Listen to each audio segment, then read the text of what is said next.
So, good morning, students. Let us discuss the next part of the lesson, understanding poverty. So, yesterday we have discussed about Mahatma Gandhi National Rural Development Guarantee Act. According to this act, so the rural people should have 100 days work. Okay, so if they don't have work, government should provide the work through different schemes.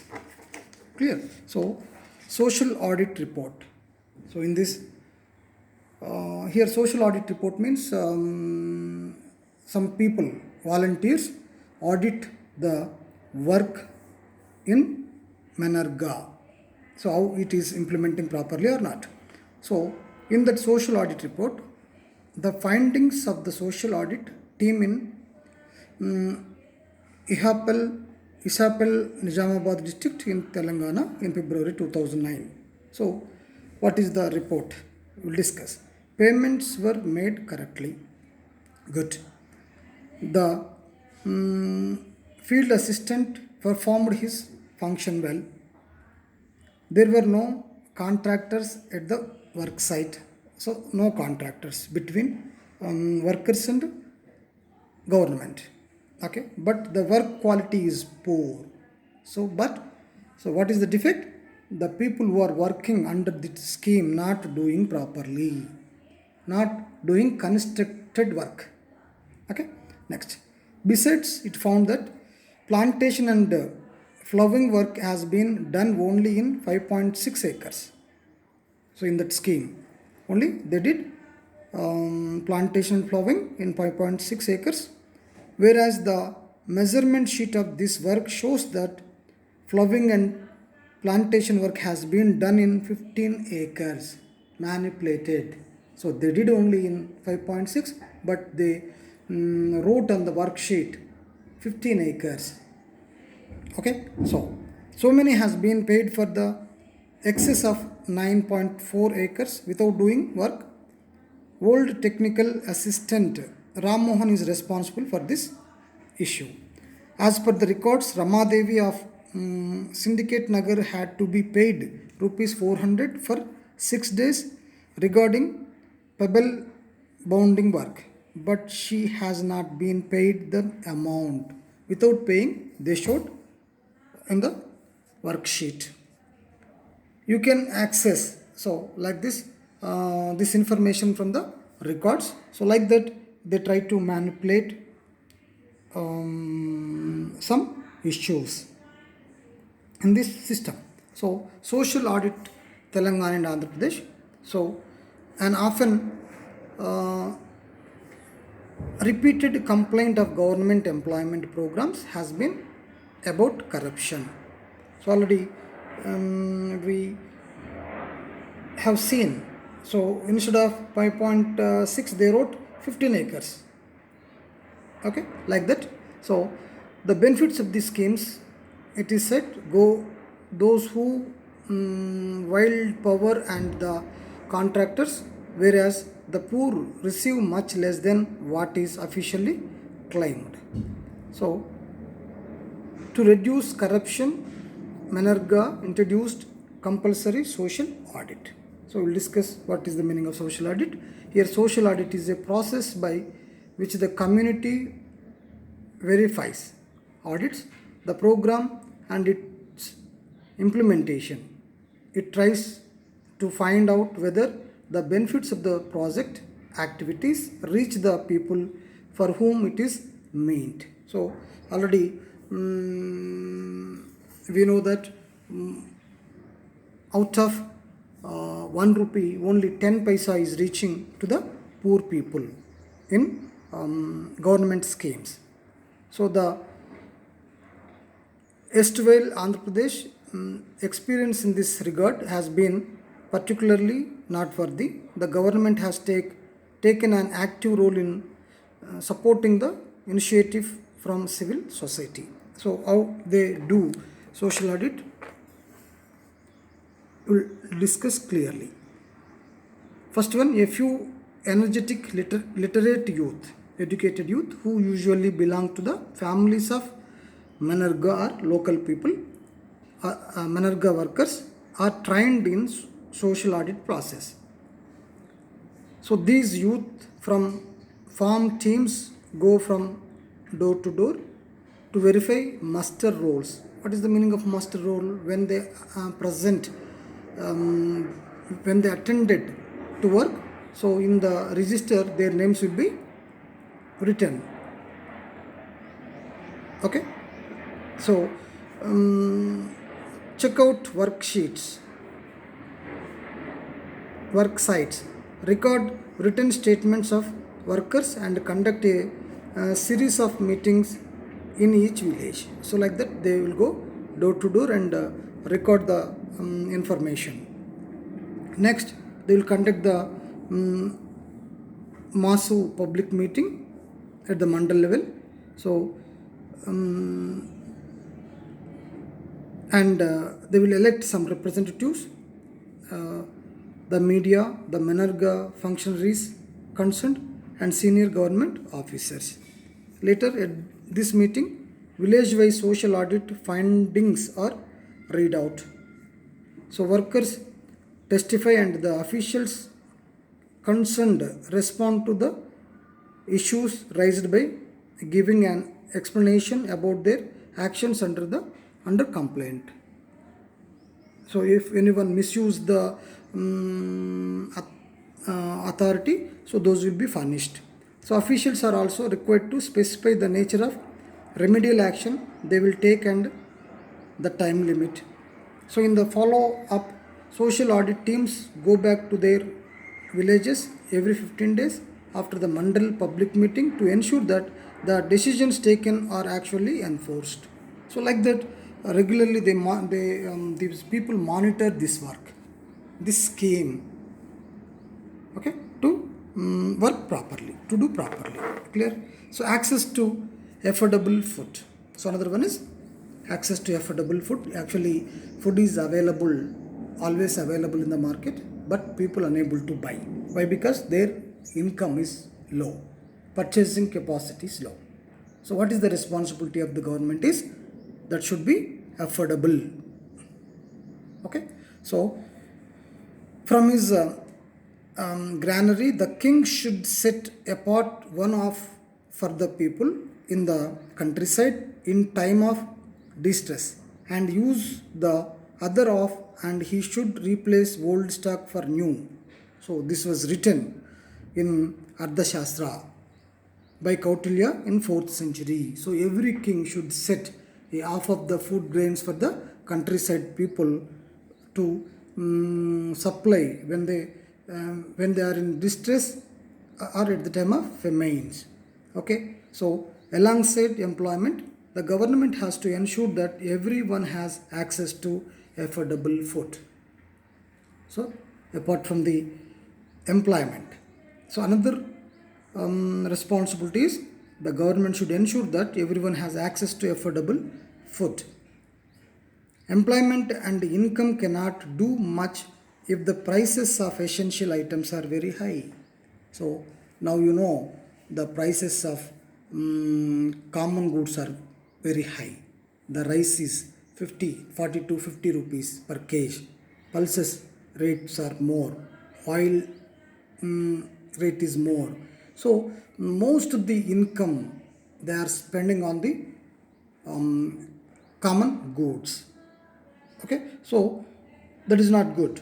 The prices should be low. The major way in which the government tries to ensure that the essential items are affordable is to sell food grains through the ration shops at a fair price. The government buys good food grains from farmers and supplies these to the ration shops. Ration shops keep stocks for food grains like rice, sugar, pulses, kerosene oil, or oil for cooking, and these items are then sold to the people. Prices at the ration shops are meant to be lower than the prices in the market, but the prices of these food grains in the market is more. The system of ration shops distributing food grains and other essential items is known as public distribution system. PDS is existed in India right from the time of independence, and has played a crucial role in making food to available to everyone, both in the rural and urban areas. Okay, so there were, of course, problems of functioning. In some places, the ration shops would not open regularly or on time. The food grain stock would be adulterated with the intention that no one buys it. Ration shop owners would be found selling food grains to other shops rather than to the public. So these are the problems in PDS system. So they are not open, but now the system is saturated. Now they are getting OTPs when they are taking food grains. So ration shop people cannot sell outside from the stock. Okay, many people, including the poor, would not receive ration. So performance of ration shops was not so good as expected in the poorest states and the poorest regions of India, especially Bihar and some other northern states. The PDS system is not working properly. So the problems of PDS require better implementation.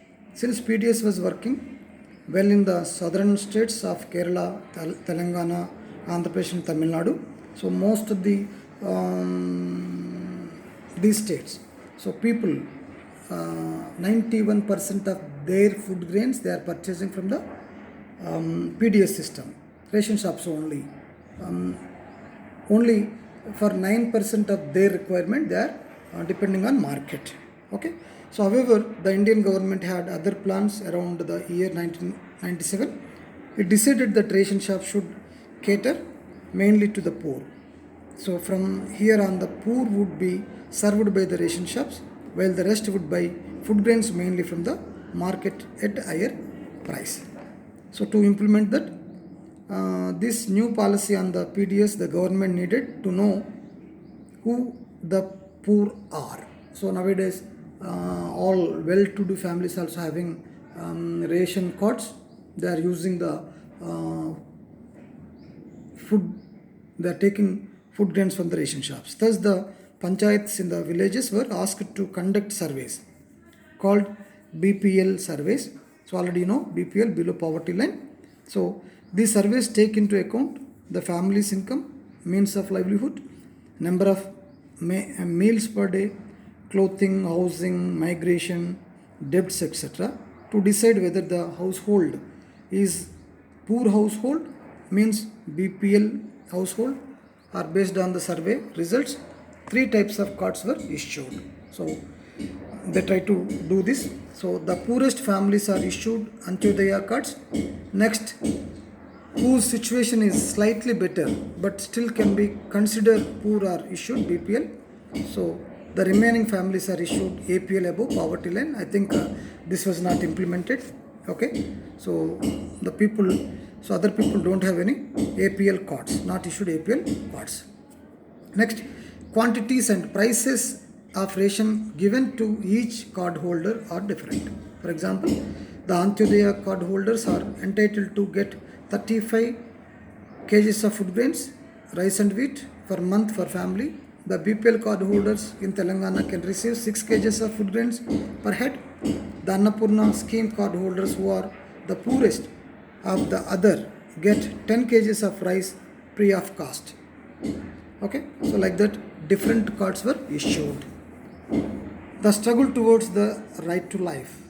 Next one is the new policy on PDS has been in the center of much debate. We know that about 4 out of 5 people in the rural areas consume less than the minimum required calories. Already we have discussed in the previous class. The rural area people should take 2400 kilocalories per day, but they are not taking properly. They are not taking adequate food. So, and at not even 3 out of 10 families in the rural areas in India possessed BPL and Antyodaya cards as per the National Sample Survey 2004.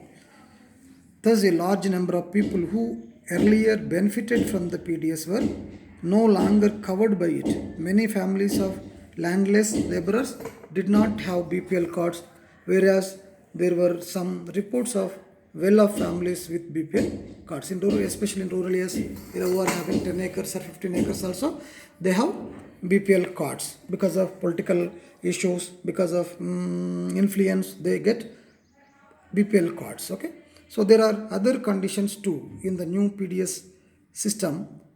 The government of India often has huge piles of food stocks.